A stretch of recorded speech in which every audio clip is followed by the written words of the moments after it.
Broccoli তো আমরা অনেক রকমভাবে খেয়েছি, তবে আজকে একটু হবে নতুনভাবে। ঝাল ঝাল, টক টক আর ক্রাঞ্চি, খেতে ভীষণ ভালো লাগে। একবার বাড়িতে অন্তত ট্রাই করে দেখবেন। প্রথমেই আমি নিয়েছি 100 গ্রাম টক দই, তার মধ্যে দিচ্ছি পরিমাণ মতো নুন, দিচ্ছি 1 চামচ চিনি, দেবো আমি হলুদ গুঁড়ো, দিচ্ছি আমি ঝাল লঙ্কার গুঁড়ো, দিচ্ছি আমি জিরে গুঁড়ো, দেবো আমি ধনে গুঁড়ো।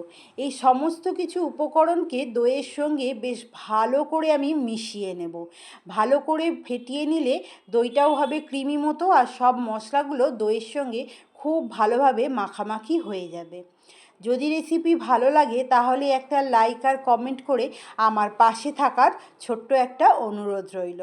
এরপর নিয়ে নিয়েছি একটা ব্রুকলি, আর এই গোটা ব্রুকলিটাই করব আজকে রান্না। পাতা ফাতা সমস্ত কিছু বাদ দিয়ে ব্রুকলিগুলোকে ছোট ছোট করে কেটে খুব ভালো করে আমি ধুয়ে নিয়েছি। ধুয়ে নিয়ে কড়ার মধ্যে দিয়ে আমি দিচ্ছি সামান্য একটু জল, আর তার মধ্যে দিয়ে দেবো নুন। দিয়ে আমি ব্রুকলিগুলোকে ভাপিয়ে জল ঝরিয়ে নেব। যদি আপনি ইউটিউব থেকে দেখেন তাহলে সাবস্ক্রাইব করে নেবেন, যাতে সর্বপ্রথম আমি আপনার ভালোবাসা পেতে পারি। যদি আপনি ফেসবুক থেকে দেখেন তাহলে ফলো করে নেবেন, যাতে সর্বপ্রথম আমি আপনার কাছে যেতে পারি। এরপর কড়াই সাদা তেল দিয়ে খুব ভালো করে গরম করে নিয়ে ব্রুকলিগুলোকে আমি বেশ একটু লালচে করে মুচমুচে করে ভেজে নিচ্ছি। যেহেতু ব্রুকলিগুলো একটু ক্রাঞ্চি রাখবো, তাই আমি একটু লালচে করে ভেজে নিচ্ছি। যদি ক্রাঞ্চি পছন্দ না হয় তাহলে ব্রুকলি এত লালচে করে ভাজার কোনো দরকার নেই, হালকা করে ভাজলেই চলবে। সমস্ত ব্রুকলিগুলো ভাজা হয়ে গেছে এবং আমি সেগুলো তুলে নিচ্ছি। কড়ার মধ্যে দেব 2 থেকে 3 চামচ সর্ষের তেল। দিচ্ছি আমি ফোড়ন, গোটা গোলমরিচ, জিরে, শুকনো লঙ্কা। ফোড়ন যখন ভাজা হয়ে যাবে তখন দিয়ে দেব গোটা একটা টমেটো কুচি, আর টমেটো কুচিটাকেও বেশ লালচে করে আমি ভেজে নিচ্ছি। টমেটো কুচি ভাজা হয়ে গেলে দিয়ে দেব সেই দইয়ের পেস্ট, যেটা আমরা আগে থেকেই রেডি করে রেখেছিলাম। এই সময় গ্যাসের ফ্লেমটা একদম লো রাখতে হবে, তা নইলে দইটা কেটে যাওয়ার সম্ভাবনা থাকবে। তাই লো ফ্লেমে দইটাকে আমি বেশ ভালো করে সমস্ত কিছু মশলার সঙ্গে মিশিয়ে একটু কষিয়ে নিলাম।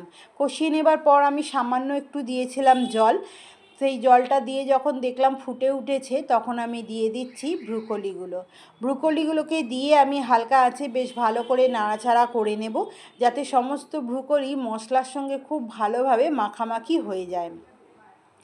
ভালো করে মাখামাখি করে নিতে হবে, নিয়ে 5 মিনিটের জন্য ঢাকনা দিয়ে এটাকে ফুটিয়ে নিতে হবে। 5 মিনিটের বেশি রাখলে ব্রোকলিটা বেশি সেদ্ধ হয়ে যাবে, আর হয়ে গেলে ক্রাঞ্চি ভাবটা থাকবে না। তাই 5 মিনিটের মতো ঢাকনা দিয়ে আমি সেদ্ধ করে নিয়েছি। এরপর দেখুন আমি দিয়েছি চিড়ে রাখা কাঁচা লঙ্কা, ঝালটা একটু বাড়ানোর জন্য। সব শেষে আমি দিয়ে দেব গরম মশলা গুঁড়ো। আপনারা চাইলে এখানে ঘিও ব্যবহার করতে পারেন, তবে আমি শুধু গরম মশলা গুঁড়ো দিয়েই নামিয়ে নিলাম আজকের ক্রাঞ্চি ব্রোকলি। কেমন লাগলো জানাতে কিন্তু ভুলবেন না। টাটা।